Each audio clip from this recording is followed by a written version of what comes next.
संवाददाता हमारे साथ जुड़ रहे हैं, छतरपुर से हमारे संवाददाता राकेश रचारिया। राकेश, आपने बाबा रामदेव की तमाम बातें सुनी, आपने बाबा रामदेव को कवर भी किया, बताइए क्या कुछ खास नजर आया इस बार बाबा रामदेव की इस योग की जो उन्होंने क्लास लगाई थी? जी बिल्कुल, मैं छतरपुर जिले के दौरे पर बाबा रामदेव कल पहुंचे छतरपुर। उन्होंने खलगांव पहुंच के इस तरह के बयान कांग्रेस के खिलाफ देना शुरू कर दी।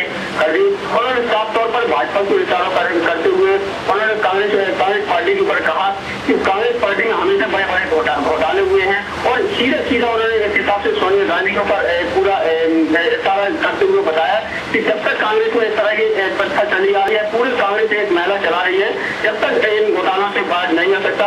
अतः इसको हटाने के लिए मोदी सरकार बनना बहुत जरूरी है। और उसमें जब मीडिया द्वारा पूछा गया कि मोदी सरकार में भ्रष्टाचार नहीं होंगे, ये आप कैसे कह सकते हैं, तो उन्होंने साफ तौर पर कहा मैं इसकी गारंटी देता हूँ।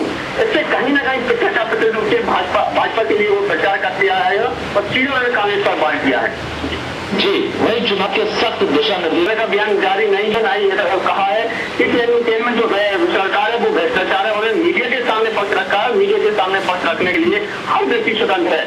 उन्होंने यह मीडिया के सामने अपनी सवाल के हुए इस तरह का बयान जारी किया कि हमें भी स्वतंत्रता है अपने पक्ष रखने की और अपने पहले रखने की, और ये हमारा व्यक्तिगत बयान है, इसमें समाज इसमें हमने कोई बयान जारी नहीं, सिर्फ मीडिया के सामने इस तरह का बयान जारी किया था।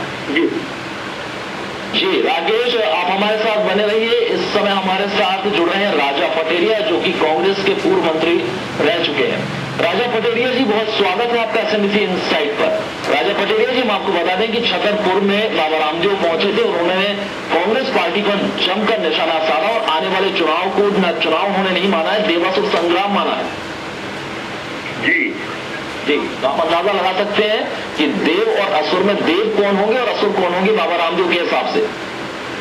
इस देवासुर संग्राम में आसुरी शक्तियां जो है वो है बीजेपी के जो लोग हैं, और रामदेव उनका नेतृत्व कर रहे हैं, और प्रमुख असुर जो है वो है नरेंद्र मोदी जी। लेकिन उनका इशारा तो आप समझ ही गए होंगे कि देवासुर संग्राम उन्होंने क्या कहा, और उन्होंने ये कहा है कि देवों की जीत होगी, और ये सब जानते हैं कि बाबा रामदेव किसका प्रचार प्रसार कर रहे हैं। भाई देखिए, वो जो कह रहे हैं वो बिल्कुल ठीक बात कह रहे हैं कि देवासुर संग्राम है। हमारा मानना ये है कि इस देवासुर संग्राम में राहुल गांधी है देव और नरेंद्र मोदी है आश्रय शक्तियों के असुर, और रामदेव जी हैं जो उनके मार्गदर्शक हैं, पृष्ठपोषक हैं।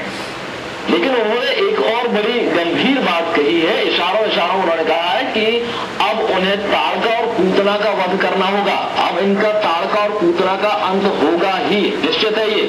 ताड़का है सुषमा स्वराज और पूतना जो है उनके बीच के ही लोग हैं, और हमारा जो पार्टी है, हमारा पार्टी जो है वो देवों की पार्टी है। कांग्रेस पार्टी इस देश की आजादी को लड़ाई लड़ने वाली, नैतिक मूल्यों की स्थापना करने वाली पार्टी नहीं है, और गांधी जी ने इस देश के लिए दिशा दी थी। उन्होंने ये फिर पत्रकार वार्ता में ये स्पष्ट भी किया है, उन्होंने कहा है कि राहुल गांधी केवल दलितों के यहाँ जाते हैं, वहां से वो वोट बटोरने के लिए जाते हैं, अपने वोट बैंक के लिए वहां जाते हैं, जबकि यदि वो जाते हैं तो वो मुसलमान के यहाँ भी जाते हैं, दलित के यहाँ भी जाते हैं, हिंदू के यहाँ भी जाते हैं, और सिख और ईसाई के यहाँ भी जाते हैं। हमारे गांधी जी का जो दिशा थी उसके साथ हम लोग मानववादी समाज की समर्थन करने वाले लोग हैं, न कि हम लोग किसी एक वर्ग विशेष के खिलाफ घृणा और विद्वेष फैलाने वाले लोग। जी राजा पटेल जी, आप हमारे साथ बने रहिए। इस समय हमारे साथ अभिषेक खरे भी जुड़ रहे हैं, बीजेपी के आप नेता हैं, हम स्वागत करते हैं अभिषेक खरे जी का। अभिषेक खरे जी, इस देवासुर संग्राम बताया है बाबा रामदेव ने आने वाले चुनाव को। राजा पटेरिया जी हमारे साथ मौजूद है, उनका सीधा कहना है कि कांग्रेस पार्टी इस समय देव है, और असुरी पार्टी यदि कोई है तो वो बीजेपी की पार्टी है। हमारा आपसे अनुरोध है अभिषेक जी कि अपने टीवी का वॉल्यूम कम कर दीजिए, फिर जवाब दें। जी हाँ सर, ऐसा कहना है कि जहाँ देवों की पार्टी है वो तो नरेंद्र मोदी जी की रैलियों की भीड़ देख के पता चल रहा है कि देवों की पार्टी कौन है। और जहाँ तक राहुल गांधी जी का सवाल है, वो तो युवा नेता होने के बाद भी युवाओं के नेता नहीं मिल पाए। आज जहाँ रामदेव जी के शिविर में 15 से लेकर 20,000 25,000 की जहाँ युवाओं की भीड़ थी, और जहाँ नरेंद्र मोदी जी की सभा में 7-7 लाख की भीड़ पहुंच रही है, तो वो तो जनता ही बताएगी ना। जी राजा पटेरिया जी, क्यों नहीं समर्थन मिल रहा कांग्रेस को? संख्या इतनी कम थी कि खाना भी फेंकना पड़ा।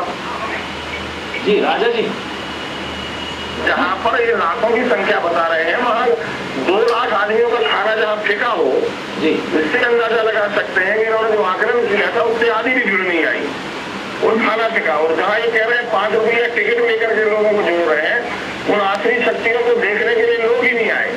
जी जी जी जी जी अभिषेक खरे जी, यहाँ पर सवाल उठाए जा रहे हैं भीड़ को लेकर, लेकिन हम अपने मुद्दे से नहीं भटकेंगे। रामदेव ने जिस तरह से टीके बाढ़ आज छोड़े हैं, राजा पटेरिया जी आपको बता दें कि इससे पहले बाबा रामदेव अपने आप को निर्वाचन आयोग का ब्रांड एम्बेसडर बता चुके हैं। क्या आप मानते हैं ऐसी बात?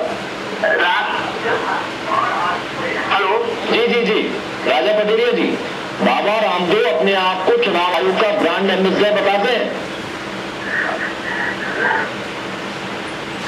क्या आप उनके तर्क से संतुष्ट हैं? क्या है प्रतिक्रिया आपकी? अरे भाई, बाबा रामदेव तो जो है अपना बाबागिरी का काम करें, युग सिखाने का काम करें, और उसके बाद यदि मान लो उसको राजनीति करना है तो खुले मैदान में आकर के राजनीति करे ना। वो तो ये कहते हैं कि उस देश से भ्रष्टाचार मुक्त सरकार की बात करते हैं, वो एक सुशासन की बात करते हैं। तो कहीं ना कहीं चुनाव आयोग जो चाहता है कि लोग अच्छे लोगों को मतदान करें, जागरूकता फैलाएं, वो वही काम कर रहे हैं। उनके ऊपर केस रजिस्टर होना चाहिए। नहीं, वो तो ये बोल रहे हैं कि जो काम चुनाव आयोग का है वो खुद कर रहे हैं। इस पर आपकी प्रतिक्रिया जानना चाहेंगे कि आपको लगता है कि बाबा रामदेव इस तरह का कार्य कर रहे हैं कि उन्हें चुनाव आयोग का ब्रांड एम्बेसडर बना दिया जाए? ये तो चुनाव आयोग को तय करना होगा कि बाबा रामदेव के ऊपर केस रजिस्टर करें और ऐसे लोगों के ऊपर बंद करें। लेकिन आपकी पार्टी ने अब तक कोई ऑब्जेक्शन नहीं लिया है जिस तरह की बयानबाजी बाबा रामदेव कर रहे हैं। चुनाव आयोग जो है अपने मन से अपने तरीके से ले सकता है, लेकिन जबकि कोई ऐसी बात उनको नजर आएगी बाबा रामदेव के बयान में जो उनके दिशा निर्देशों के खिलाफ होगी, तब ये बात होगी। यदि आपको लगता है कि आपकी पार्टी के खिलाफ दुष्प्रचार कर रहे हैं तो फिर क्यों नहीं अब तक एक्शन लिया गया? हम लोग कोई कानूनी एक्शन नहीं, हम लोग जनता के एक्शन में आस्था रखते हैं। जनता इनको सबक सिखाएगी और 8 दिसंबर को इनको हालत में सबक से खड़ा करेगी। जी जी जी, हम इसी बात पर अभिषेक खरे जी से भी प्रतिक्रिया चाहेंगे। अभिषेक खरे जी, आज जहाँ रामदेव जी आज योग के गुरु हैं, आज ने आयुर्वेद को पुनः जीवित किया है, आज उन्हें युवाओं को राष्ट्रवाद से जोड़ा है, और आज एक आम नागरिक के जैसे अगर अपनी बात रख रहे हैं तो कांग्रेस के पेट में क्यों दर्द हो रहा है? अगर कांग्रेस की कोई तारीफ नहीं करता है, कांग्रेस के पास ऐसा कोई पक्ष रखने वाला व्यक्ति नहीं है, और वो अगर मंजिल ने कोई भाजपा का नाम भी नहीं लिया, और एक देश के आम नागरिक है, मतदाता वो जागरूक कर रहे हैं, वो बता रहे हैं। अगर कोई पत्रकार हमसे पूछेगा भ्रष्टाचार कौन लगाएगा तो मनमोहन सिंह का नाम तो वो लेने से रहे। जी जी जी अभिषेक खरे जी, हमारे साथ जुड़ने के लिए, तमाम जानकारी के लिए आपको बहुत बहुत धन्यवाद। राजा पटेरिया जी, देखा आपने अभिषेक खरे जी की प्रतिक्रिया को, आपने सुना है। आपसे जानना चाहेंगे कि आपको लगता है कि बाबा जिस तरह से निशाना साध रहे हैं, पीएम पर भी निशाना साधा, उन्होंने ये सीधे सीधे कहा कि पीएम मनमोहन सिंह सरदार तो है पर असरदार नहीं है।